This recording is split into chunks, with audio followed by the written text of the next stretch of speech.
Recordemos primero que... Profesor, disculpe, la pantalla todavía no se amplifica. ¿no? No, se sigue viendo pequeño.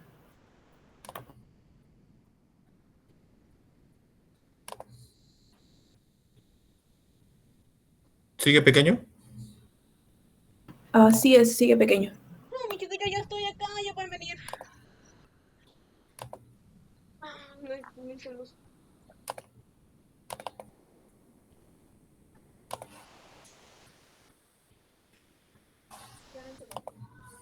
No importa, no quiero saber nada de esto.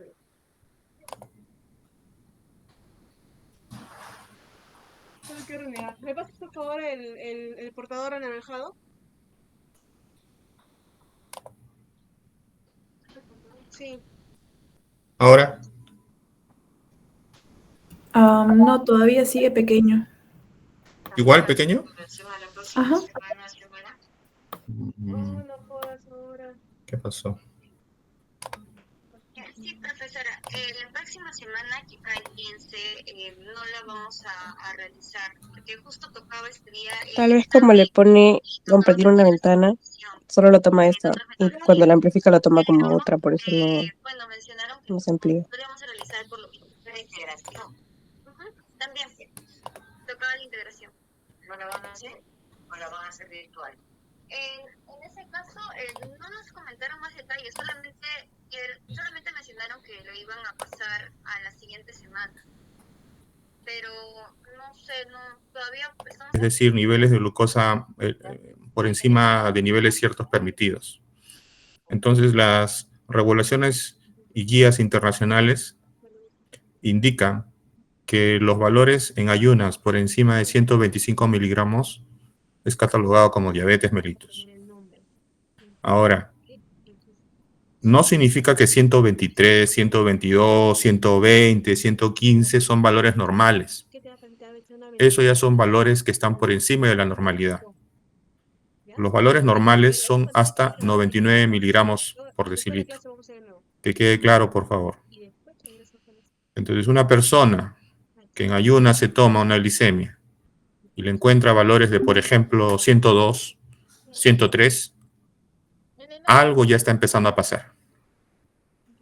Pudiera ser que tenga una etapa previa a la enfermedad propiamente denominada diabetes mellitus, en la que su cuerpo ya no está regulando adecuadamente la glucosa. Eso se llama intolerancia a la glucosa. Pero, profesor, disculpe, no está pasando diapositivas, ¿verdad? no he pasado. Ok. No he pasado. Pero, cuando ya empieza a suceder esto, significa que la persona en los años siguientes, si no se toman algunas medidas, va a desarrollar la enfermedad propiamente llamada como diabetes mellitus. Ahora, la diabetes mellitus tiene dos tipos clásicos en cuanto a clasificación. La diabetes tipo 1 y la diabetes tipo 2. Con algunos grupos habíamos hablado de en qué consiste esta gran diferencia. Los diabéticos tipo 1 son aquellos en la que el mecanismo fundamental, escúchenlo bien, el mecanismo fundamental de aparición de la diabetes mellitus se debe a una destrucción de las células que producen la insulina. ¿Comprenden? Las células que producen insulina progresivamente comienzan a destruirse y llegan a un punto en que ya no es suficiente la insulina producida para mantener los niveles de glucosa adecuados. En la diabetes tipo 2, acá sucede un hecho un poco paradójico para algunos. La insulina se sigue produciendo, pero como ustedes saben, la insulina para trabajar requiere que los receptores hagan lo que ella les dice. Sin embargo, esta sensibilidad de los receptores se va perdiendo y se vuelven rebeldes, se vuelven resistentes. Es ahí que surge el término que deben haber escuchado, resistencia a la insulina. Entonces, en la diabetes tipo 2, en la diabetes mellitus tipo 2, el mecanismo fundamental es la resistencia a la insulina. Y si ustedes me preguntan, o ustedes preguntaran, ¿cómo están los niveles de insulina? Estos están elevados. Muy diferente a la diabetes tipo 1, en la que decíamos que hay poca insulina circulante, ¿cierto? Porque ya hay pocas células que la producen. En la segunda situación, hay mucha insulina circulante, más de lo debido. ¿Y esto por qué? Porque es una reacción del organismo a la resistencia por parte de los receptores. Entonces, que quede claro esta primera gran división. Vamos a llegar luego ya a la diabetes en la gestante. Entonces, cuando aparece, vamos a hablar sobre todo sobre la diabetes tipo 2 y la gestante. Cuando aparece la diabetes en una gestante o por ahora en un adulto, hay varias medidas que nosotros tenemos que hacer. No solamente el control estricto de la glucosa, que al final seguramente es lo principal, sino ver cómo está el estado metabólico en otras instancias de la persona, porque la diabetes mellitus no es solamente una enfermedad en la cual la glucosa está alterada, seguramente también hay alteración de los lípidos, en las proteínas. Pasan los meses, los años, comienzan a haber ya complicaciones a nivel de la circulación. Entonces, ante esta enfermedad, ¿qué es lo que uno busca? Uno busca que los órganos sujetos a daño por parte de la diabetes mellitus, que son muchos, pero hay algunos más críticos que otros, no se vean dañados por estos niveles persistentes de glucosa elevados. ¿Cómo yo sé que el azúcar ha estado elevado en una persona? ¿Alguien tiene alguna opinión sobre eso?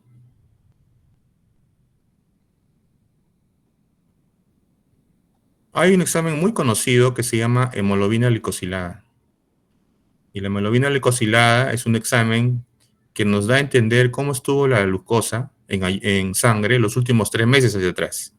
Si yo lo tomo ahora, que estamos 7 de noviembre, me podrá decir cómo estuvo la glucosa todo octubre, todo septiembre y parte de agosto. Un promedio. Si los valores salen elevados, ¿qué me está dando a entender? Que en los últimos 3 meses los niveles de glucosa han estado anormalmente elevados. Y por lo tanto, hay algo que no está bien. ¿Está bien? Esa es la gran utilidad del examen denominado hemoglobina glicosilada, que acá ustedes la ven abreviado como HbA1c, como lo ven ahí. Entonces, si yo lo logro controlar y disminuir esos valores elevados, estoy disminuyendo grandemente las complicaciones que la diabetes mellitus puede dar. No se olviden de eso. Porque los órganos y los diversos tejidos, ¿por qué se dañan? A ver, les pregunto.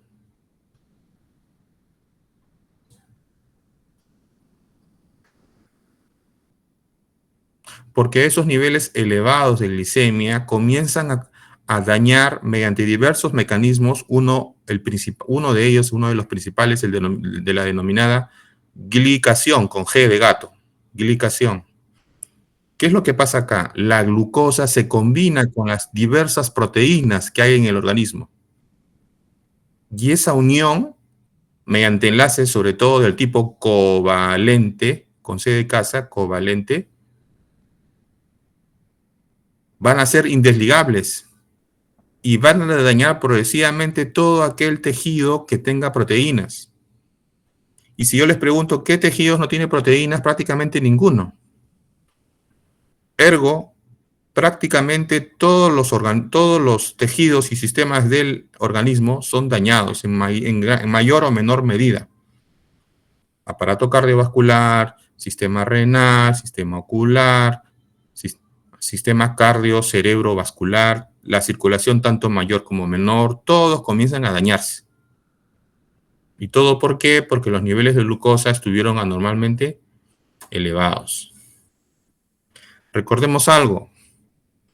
La gestante es una persona, es un ser vivo en que la glucosa tiende a elevarse con mayor facilidad. Hay una tendencia a la hiperglicemia en comparación con un adulto que no es gestante. Esa es otra afirmación que tiene que quedar clara en ustedes. Otra cosa que tiene que quedar claro, lo vuelvo a repetir, es el mecanismo principal por el cual la glucosa daña los tejidos. Ya lo dije, la glicación.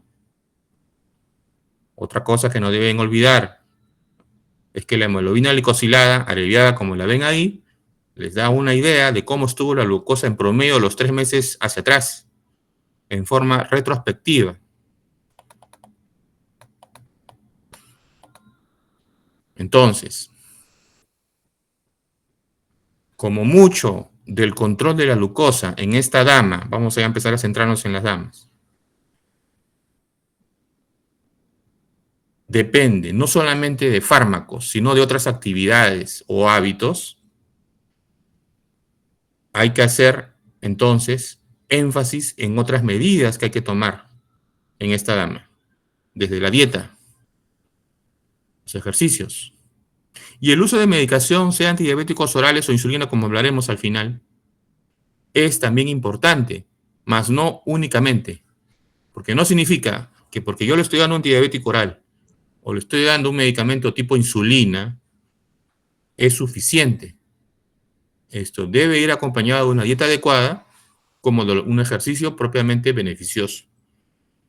Recuerden que hay dietas que tienden a subir en mayor medida los niveles de glucosa, en comparación de otras.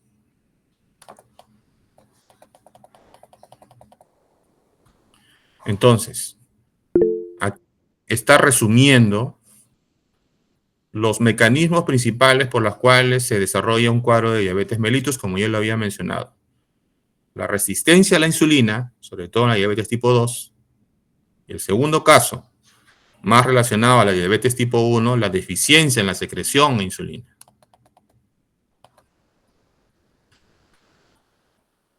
Cuando uno ya tiene... Disculpe, ¿sigue sin pasar diapositivas?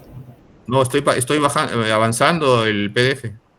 Ah, es que no se mueve, pensé que seguía sin pasar diapositivas.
¿Está avanzando?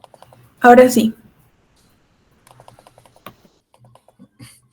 Entonces, resumiendo, dos tipos de diabetes. Tipo 1, disminución en la secreción de insulina, porque las células que las producen prácticamente no hay, por un fenómeno inmunológico. Tipo 2, el mecanismo principal es la resistencia a la insulina. Los receptores no le hacen caso a la insulina. En respuesta, el cuerpo produce más insulina. Es por eso que en los diabéticos tipo 2, los niveles de insulina, los niveles de insulina en el cuerpo están elevados. Entonces, esto va a producir un estado de hiperglicemia persistente. Y esta hiperglicemia persistente va a dañar todos los tejidos del organismo, sin excepción, ¿sí? No hay ninguno que se salve. Desde la punta del cabello hasta la punta de los pies, todos se dañan en mayor o menor tiempo. Recordemos que las gestantes son personas que tienen una tendencia a elevar los niveles de glucosa. Hay una mayor facilidad para que estos niveles estén persistentemente y anormalmente elevados. Por lo tanto, el tratamiento y el manejo de ellas tiene un enfoque farmacológico y no farmacológico. Cuando digo no farmacológico, me estoy refiriendo al tipo de dieta, al tipo de ejercicio beneficioso que la haga sentirse mejor y no complicar ese estado de hiperglicemia. Y luego hay un tratamiento farmacológico, como lo vamos a mencionar al final. Entonces, tienen ustedes que recordar que hay toda una gama de fármacos que uno puede escoger en general como estrategia para controlar estos mecanismos anormales que suceden en la persona. Hablamos de la resistencia a la insulina. Entonces hay medicamentos que mejoran esa resistencia a la insulina. Es decir, va a volver más sensible a los receptores. Tenemos ahí a las biguanidas y tenemos ahí a la tiazolidinedionas. Son nombres raros, lo sé, pero son los que hay. Luego tenemos otros fármacos que estimulan la producción de insulina. ¿Cómo se le llama a ellos en forma genérica? Secretagogos. Ahí tenemos las sulfonilurias y tenemos las meglitinidas. Luego hay otros fármacos que van a disminuir la digestión y la absorción de los carbohidratos. Ahí tenemos la carbosa y tenemos el miglitol. Entonces, ya yendo a los antidiabéticos orales, ya había mencionado, entonces, por lo tanto, a las biguanidas, a las tiazolidinedionas, a los inhibidores de la alfa-glucosidasa. Entonces, en cuanto a los propiamente denominados hipoglucemiantes, son, ¿cuáles? Las sulfonilurias y las meglitinidas. En cuanto a los que reducen la resistencia, ¿cuál es el ejemplo principal de las biguanidas? Es la muy conocida metformina, que deben haberla escuchado. En cuanto a las tiazolidinedionas, tenemos a la pioglitazona, que aún se sigue prescribiendo, y a la roxilitazona. Entonces, ¿qué pasa con la metformina? Prácticamente tiene muchas decenas de años, como podrán verla introducida. Eso es hasta la actualidad la biguanida más ampliamente utilizada en el mundo. Y lo que hace, ¿qué cosa es? Es disminuir la absorción de glucosa, disminuir la producción de nueva glucosa a partir del hígado y diversos mecanismos que en resumen lo que hacen es disminuir los niveles de glucosa, pero sobre todo, ¿cuál es el mecanismo principal? Y hago énfasis acá, lo que está acá en rojo. ¿Qué cosa hace? Disminuir la resistencia a la insulina.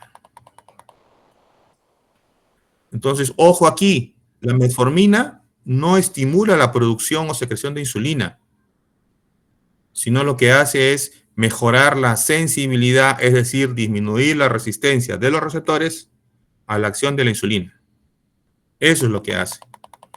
Por lo tanto, situaciones de hipoglucemia, es decir, de glucosa baja, es casi imposible que se pueda dar con el uso de metformina. ¿Está bien? Entonces, cuando hay una persona que estamos administrándole metformina, ¿dónde vamos a ver principalmente los beneficios? En la glicemia en ayunas, en la glicemia postprandial, es decir, después de la ingesta de alimentos, en una mejora en los niveles de hemoglobina glicosilada, que ya hemos dicho que se abrevia así como lo ven ahí, el HbA1c, va a mejorar los niveles de insulina plasmática, va a mejorar los niveles del perfil lipídico, porque recuerden, la diabetes mellitus no es una enfermedad solamente que consiste en la alteración de los niveles de los carbohidratos, altera los lípidos, altera las proteínas. Entonces, en general, la metformina es la droga de primera elección en todo paciente con diabetes mellitus tipo 2. Se puede utilizar sola. Se puede utilizar en combinación con las tiazolidinedionas. Se los digo despacio para que no se confundan. Se puede utilizar combinada con las sulfonilurias. Se puede usar cuando las sulfonilurias, que también son muy utilizadas, fracasan. La metformina incluso se puede dar en combinación con insulina. Entonces, les sugiero que recuerden esta lámina. Yo sé por qué se los digo, ¿sí? Para que no haya confusión cuando se los pregunten.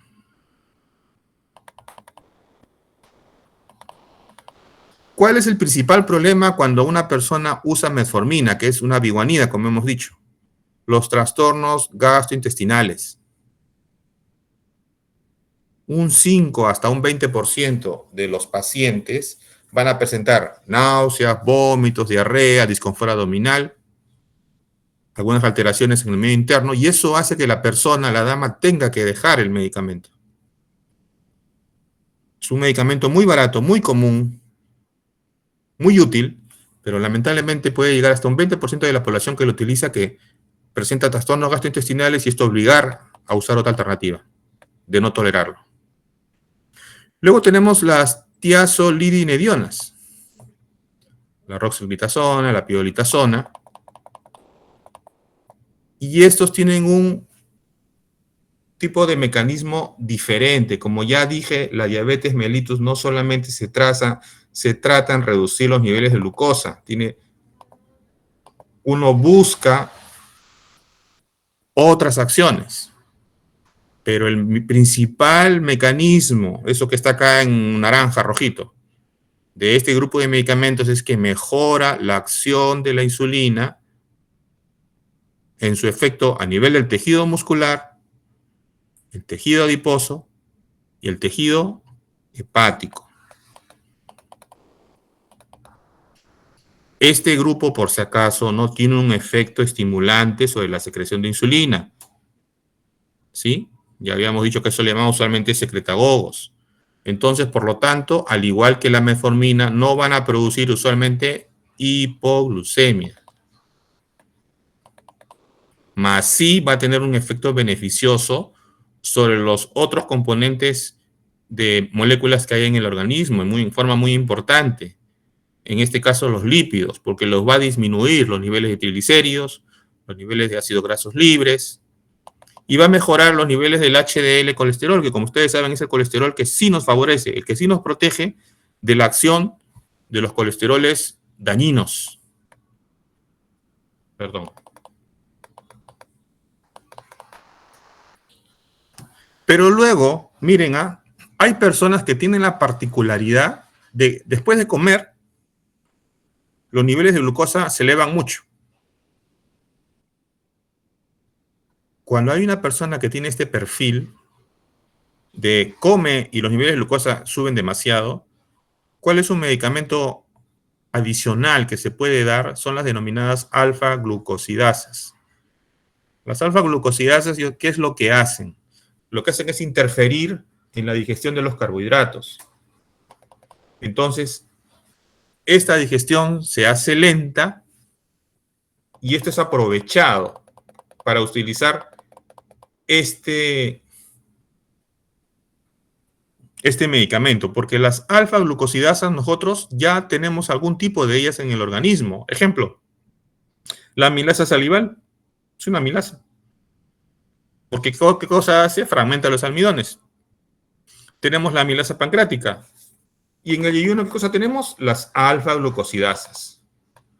Entonces, ¿qué es lo que hace cuando un azúcar se digiere? ¿Qué es lo que sucede?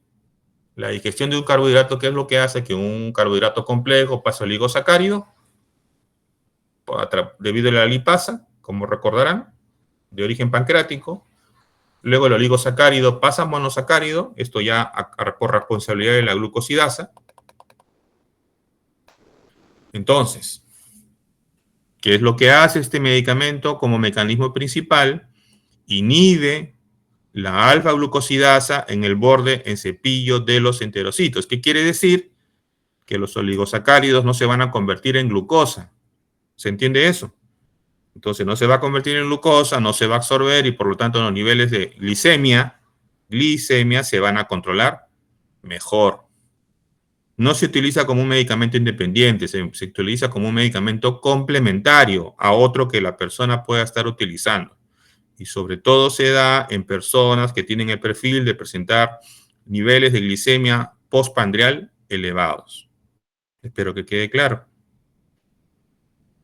Ejemplos de ellos, la carbosa, el más común de todos, el Miglitor y la voglibosa.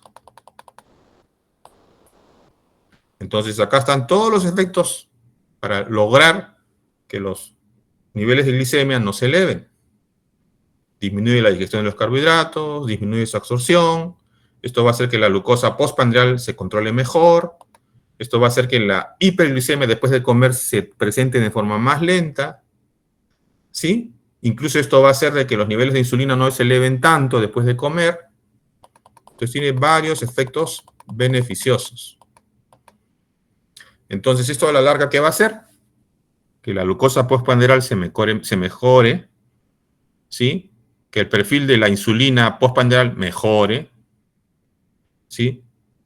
Que la hiperglicemia sea cada vez menor, ¿sí? Y evidentemente, que la hemoglobina glicosilada a largo plazo también mejore. Recuerden, como vieron en una lámina anterior, de que por cada 1% de disminución de la hemoglobina glicosilada, va a tener un efecto importante en la disminución del riesgo de presentar complicaciones circulatorias. Pero así como hemos estado haciendo énfasis, sobre todo en las biguanidas, y luego en este segundo grupo, hay otro grupo también muy conocido, que ustedes de hecho seguramente lo conocen, lo que no sé si lo conocerán como secretagogos. Los secretagogos, como ya dije, lo que hacen es estimular la producción de insulina. Los dos grandes representantes de grupo son las meglitinidas y las sulfonilurias.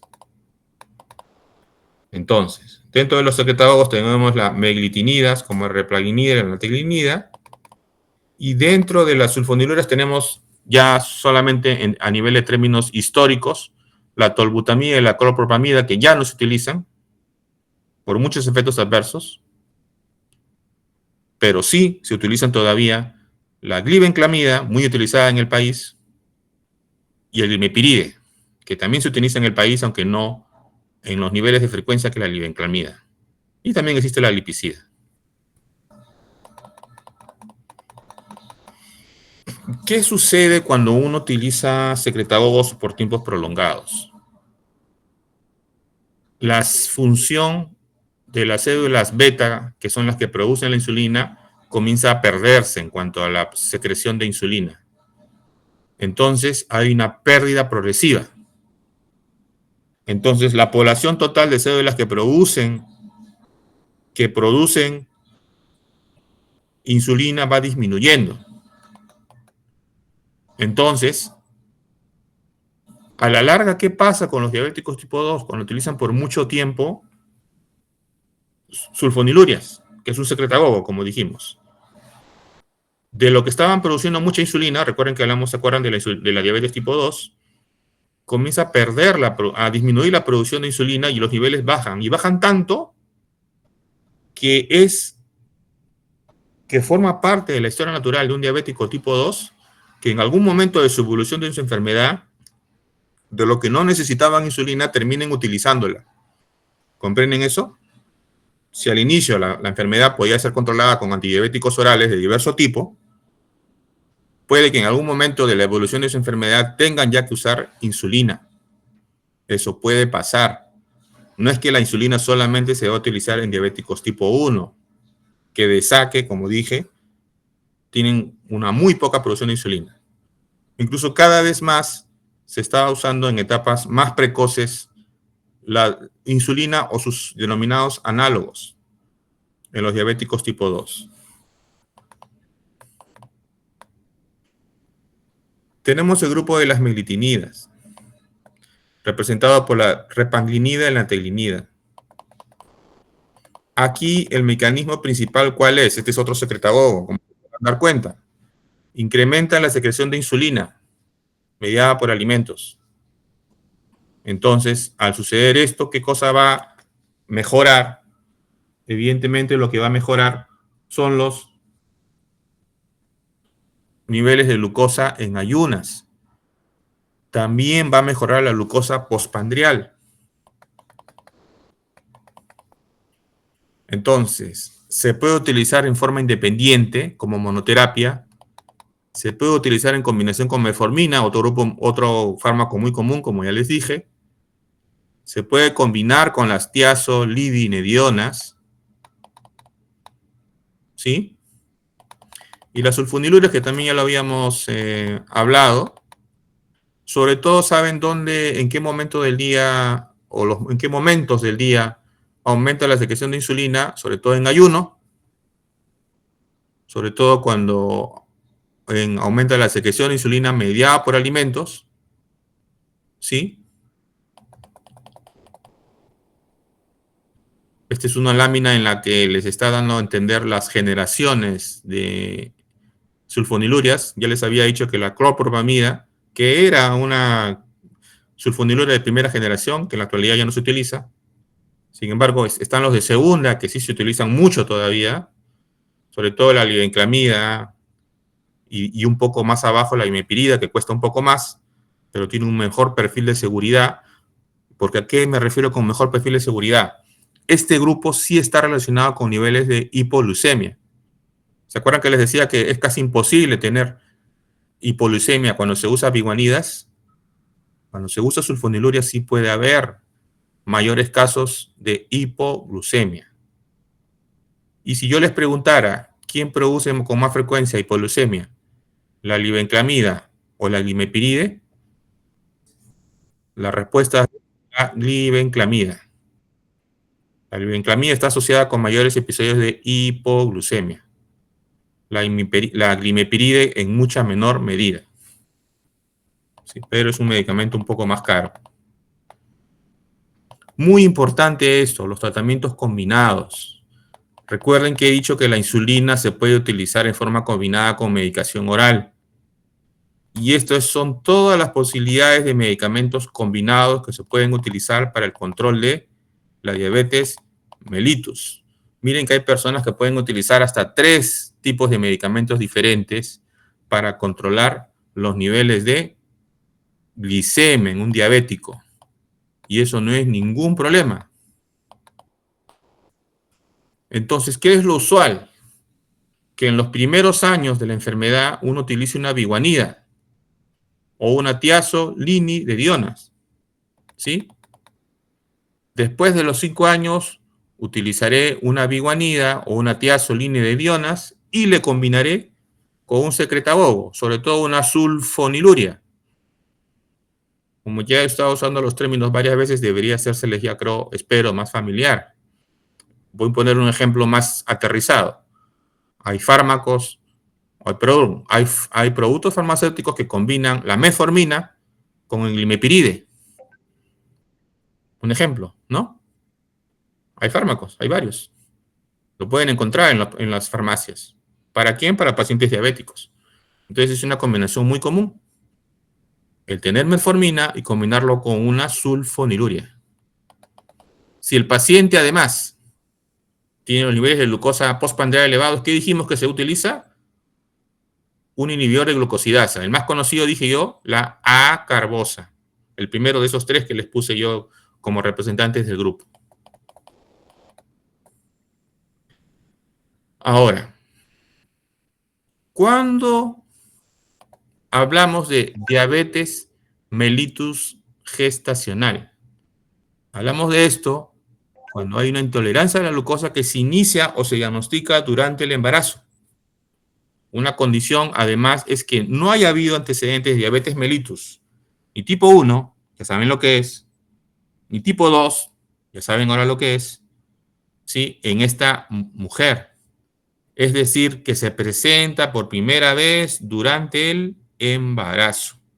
No recuerden, no se olviden, por favor, de esta lámina. Intolerancia a la glucosa que se inicia o se diagnostica durante el embarazo sin antecedentes de diabetes tipo 1 ni tipo 2 y que se presenta por primera vez durante el embarazo. ¿Qué puede pasar? Que una vez que aparece esta enfermedad, diabetes mellitus, durante el embarazo, termina el embarazo y puede la diabetes mellitus permanecer permanentemente en la dama después de que dio a luz. ¿Comprenden esta situación? Puede suceder. ¿Por qué? Es que les dije hace algunos minutos de que el embarazo es un estado de mayor tendencia a la hiperglicemia, porque hay varios mecanismos que lo promueven. ¿Cuáles? Está aumentado los niveles de lactógeno placentario. Está aumentado los niveles de progesterona. Está aumentado los niveles de colesterol, de prolactina, de la hormona del crecimiento. Y para complicar las cosas, la resistencia a la insulina, que ya saben lo que es, tiende a presentarse entre el segundo y el tercer trimestre, donde mayormente se da el pico. Es decir, cuando aparece la diabetes mellitus en una gestante, usualmente no va a suceder en el primer trimestre. O sucede en el segundo, o sobre todo en el tercer trimestre. Entonces, eso deben ustedes recordarlo. Entonces, ¿qué es lo que hace de que la glucosa esté mejor tolerada? Vamos a decirlo así. Que se deposite mejor en el glucógeno, como glucógeno a nivel de los tejidos. Que se use mucho en forma adecuada por los tejidos, en forma periférica. ¿Sí? Que se capte mejor, en este caso por el feto. Y que los requerimientos de insulina que se aumenten. Incluso dicen que puede aumentar hasta un 200 o 250%. Entonces, en las gestantes del segundo y tercer trimestre, puede haber esta situación de insulinoresistencia, que ya saben lo que es.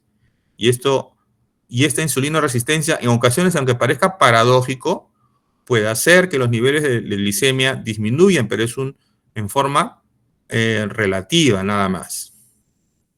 Entonces, ¿qué pasa en una gestante? En una gestante, tanto la embarazada, la mujer embarazada, como el feto, no solamente van a utilizar con el fin de producir energía bajo la forma de adenosintrifosfato, que lo conocemos todos, va a utilizar los niveles de glucosa. Puede utilizar también diversos tipos de lípidos que nosotros tenemos. Incluso la placenta va a ser impermeable a lípidos complejos. Sin embargo, va a permitir el paso de la glucosa, el paso de los aminoácidos y el paso de ciertas cetonas hacia el feto. Entonces, para que se dé una diabetes mellitus gestacional, que acá la tenemos como DMG en rojito, va a ser una mujer que va a tener la función de las células beta, las que produce la insulina, sí, efectivamente, ya alterado. ¿Dónde se hará esta situación? En una mujer gestante que está con un patrón dietético normal o anormal. Evidentemente, en una mujer con sobrepeso que no cumple con criterios de nutrición adecuados. Ahora, ¿la nutrición inadecuada se puede modificar? Pues sí, evidentemente que sí. ¿El factor genético se puede modificar? Pues no. ¿El sedentarismo se puede modificar? Sí. Claro que sí. ¿El que haya tenido un padre o una madre diabética se puede modificar? Pues no. Ergo, ¿qué es lo que podemos hacer? Pues buscar intervenir en los factores modificables. Que coma mejor, que haga ejercicio, ¿sí? Entonces, eso sí podemos nosotros modificar. Evidentemente, modificar para mejor. Ahora, una gestante que tiende a hacer hiperglicemia, ¿podría también ser hipertensa? Pues sí. Pues claro que sí.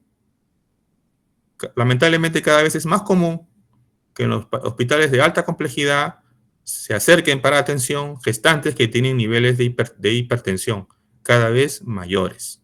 Entonces la coexistencia de diabetes mellitus gestacional y de hipertensión se puede dar.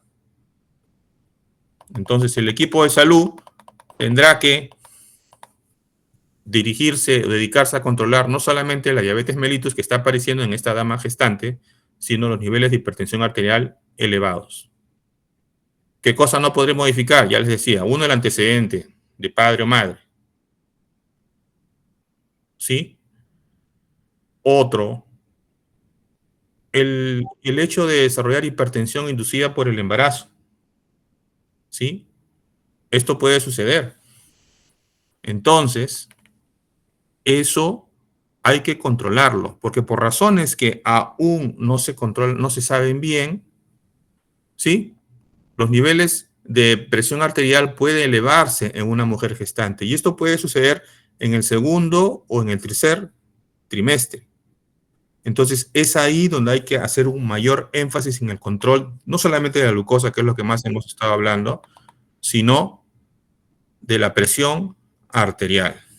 Ahora, puede darse la situación, miren acá, en que la gestante que tienen a su cargo ustedes ya haya tenido una gestación anterior. Y que en esta gestación anterior ya haya desarrollado diabetes mellitus gestacional. O pudiera ser de que ya hubiera tenido niveles de hiperglicemia en embarazos previos. Entonces, eso puede pasar. Entonces, si tenemos a una gestante que tiene valores de 126 o más miligramos por decilitro de glucosa, ¿qué tenemos al frente? Una diabetes mellitus gestacional. Si le medimos a las 2 horas, sí, esta medición, y sale, después de haber ingerido alimentos, y sale niveles iguales o mayores de 200, esto también es otra forma de diagnosticar diabetes mellitus gestacional. Ojo que estamos hablando de gestantes. Entonces, si tengo ante mí una gestante que está desarrollando niveles de hiperglicemia, ¿cuáles van a ser mis metas? En términos numéricos. Que en ayunas tenga valores de glicemia menores de 95, que después de 1 hora de ingesta de alimentos tenga menos de 140, que a las 2 horas de ingesta tenga menos de 120. Entonces, estos son objetivos que yo debo buscar en una mujer gestante. ¿Sí? Esos valores pueden modificarse si ya ha tenido antes diabetes mellitus o tipo 2, pero esto yo no se los voy a evaluar, no se preocupen. Solamente todo el primer concepto que acabo yo de hacer énfasis. Entonces, si ya hemos hecho un recorrido de los diversos grupos de fármacos, como lo hicimos al inicio, que existen para diabetes mellitus en general, ¿cuáles son los que son más aplicados en una gestante? La metformina, la gliburide, el primero una biguanida, el segundo por el nombre podrán deducir que es una sulfoniluria, ¿correcto? Entonces, estos se pueden utilizar como terapia inicial. Más convenientes, ya les había dicho que son baratos, fácil de administrar, ¿correcto? Ahora, pueden cruzar la barrera hematoencefálica, la metformina, pues sí. Sin embargo, no hay estudios en caso de la placenta, a pesar que pueda cruzar también, de teratogenicidad. La gliburide, ¿sí? Ya les había dado a entender de que es una sulfoniluria, también hablábamos de ella. No va a haber también problemas. Y algo muy importante, se puede utilizar insulina cuando los diversos grupos de de antidiabéticos orales pueda no ser suficiente para controlar los niveles de glucosa. Esta insulina, debido a su peso molecular alto que tiene, no va a cruzar la placenta, entonces no va a haber problemas en riesgo de hipoglucemia. Son de categoría B. Ahora, deben ustedes saber que hay diversos tipos de insulina. ¿Sí? ¿Cuáles? Luego lo vamos a ver, acá están. Entonces, hay insulinas en función a su tiempo de acción desde que son aplicados, en que se les habla de acción rápida, acción intermedia y acción larga.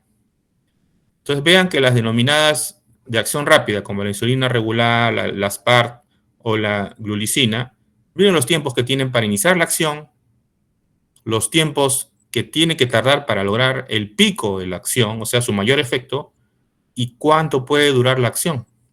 ¿Ven? Un ejemplo, la insulina Aspart inicia 12-18 minutos, el pico de su acción se puede alcanzar a los 90 minutos y la duración de acción puede llegar hasta las 5 horas. Así es como que tienen que interpretar este gráfico. Tenemos luego la de acción intermedia y luego tenemos los de acción larga. ¿Sí? Incluso tenemos los de acción ultra larga, en la que el inicio de la acción se da a las 2 horas, ¿sí? Y puede durar hasta más de 36 horas. Entonces, la Federación Internacional de Ginecología y Obstetricia, ¿qué es lo que recomienda? Como resumen, esta creo que es la última lámina o la penúltima.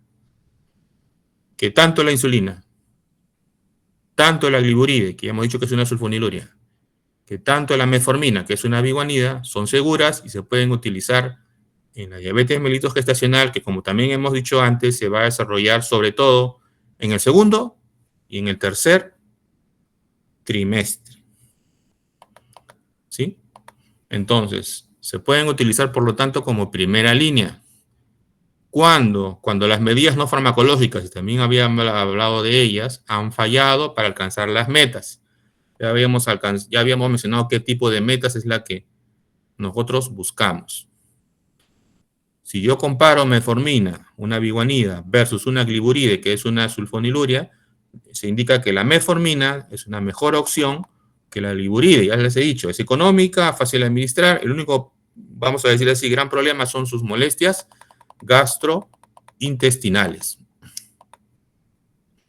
Ahora, si tenemos a una mujer con alto riesgo de fracaso ante el uso de diabéticos orales, ¿sí? Ahí tendremos que utilizar la insulina. Pero ¿cuándo más? ¿Cuándo más debería yo de inicio pensar en usar insulina? Cuando la diabetes mellitus se dio antes de las 20 semanas. Recordemos que hemos dicho que usualmente la diabetes gestacional se va a desarrollar entre el segundo y el tercer trimestre. ¿Sí? Cuando pienso yo que la terapia farmacológica se va a dar después de las 30 semanas. Cuando le tomo una glucosa en ayunas y está saliendo más de 100, ya puedo incluso utilizarlo. Antes de las 20 semanas ya está pasando esto, puedo considerar usar la insulina. Le tomo una glucosa postprandial, está arriba de 140, también puedo utilizar insulina. Y otra cosa importante, cuando tenemos al frente una gestante que está ganando muchos kilos, cuando ganan más de 12 kilos, debo considerar también el uso de insulina. Ahora, la insulina regular, la denominada NPH, la Lispro, el Aspart y el Detemir son las insulinas que yo puedo utilizar en forma segura durante el embarazo. ¿Está bien? Ya había enviado, bueno, la delegada ya tiene ya la presentación, que se la había enviado por adelantado. Les ruego que estudien con calma esta presentación. Ya saben ustedes que va a entrar al examen del día lunes. ¿Sí? Y bueno, han sido ustedes muy amables por la atención. Muchas gracias. Muchas gracias, doctor.